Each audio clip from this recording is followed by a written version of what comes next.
RPD ಸಮೀಪದ ಖಾನಾಪುರ ಮಾರ್ಗಕ್ಕೆ ಸಂಪರ್ಕ ಕಲ್ಪಿಸುವ ಭಾಗ್ಯನಗರ್ 2ನೇ ಕ್ರಾಸ್ ಕಾರ್ನರ್ನಲ್ಲಿ ಮಳೆ ನೀರು ಸಂಗ್ರಹಗೊಂಡು ಅಂಗಡಿಕಾರರು ಪರದಾಡುವಂತಾಗಿದೆ. ಭಾಗ್ಯನಗರ್ 2ನೇ ಕ್ರಾಸ್ ಮುಖ್ಯ ರಸ್ತೆಯಾಗಿರುವುದರಿಂದ ಈ ರಸ್ತೆಯಲ್ಲಿ ಶಾಲಾ ಕಾಲೇಜುಗಳ ವಿದ್ಯಾರ್ಥಿಗಳ ಓಡಾಟ ಹೆಚ್ಚಾಗಿರುತ್ತದೆ. ಹೀಗೆ ಹಲವು ಬಾರಿ ಬರುವ 4 ವಾಹನಗಳಿಂದಾಗಿ ಈ ಶೇಖರಣೆಗೊಂಡ ಗಲೀಜ ನೀರು ಜನರ ಮೈಮೇಲೆ ಹರಿದುಕೊಂಡು ಅನೇಕರು ಪರದಾಡಬೇಕಾಗಿದೆ. ಈ ಭಾಗದಲ್ಲಿ ಭಾಗಶಃ ರಸ್ತೆಗೆ ಪೇವರ್ ಹಾಕಲಾಗಿದ್ದು, ಸಮತಟ್ಟಾಗದ ಕಾರಣ ಹೊಂಡ ಉಂಟಾಗಿ ನೀರು ಸಂಗ್ರಹವಾಗಿದೆ. ಈ ಸ್ಥಳದಲ್ಲಿ ರಸ್ತೆ ಇಕ್ಕೆಲಗಳಲ್ಲಿ ಚರಂಡಿ ಇಲ್ಲದ ಕಾರಣ ನೀರು संग्रहवागुತ್ತಿದೆ.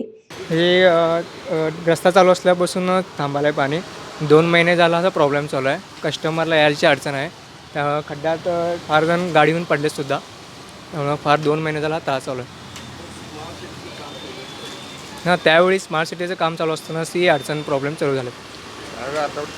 अर्धवट हां, हो, खाली खड्डा आहे आणि गटर सोडलेलं नाही. मागणी हे थोडंसं रस्ता वगैरे लेवल करून घ्यावा अशी मागणी आहे. ನೀರಿನ ಸುತ್ತ ಕೆಸರು ಹರಡಿರುವುದರಿಂದ ರೋಗ ಹರಡುವ ಸಾಧ್ಯತೆ ಹೆಚ್ಚಾಗಿದೆ. ಮಹಾದೇವ್ ಪವಾರ್, KMM ಕನ್ನಡ, ಬೆಳಗಾವಿ.